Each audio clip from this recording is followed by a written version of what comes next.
In this video, I will tell you how to reverse your video in Adobe Premiere Pro CC 2021. So just select your clip and then duplicate it by holding on Alt and then shifting it to the right.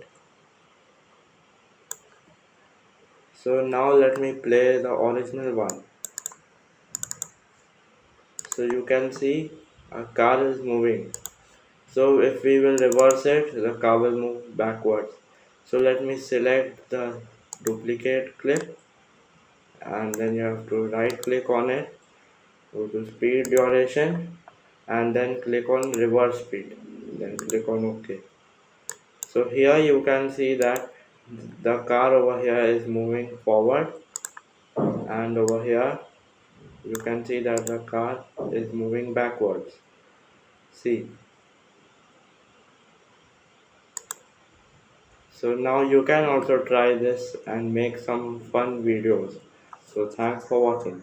If you like my video, please subscribe to my channel and click on the bell icon to get the notification of my latest videos.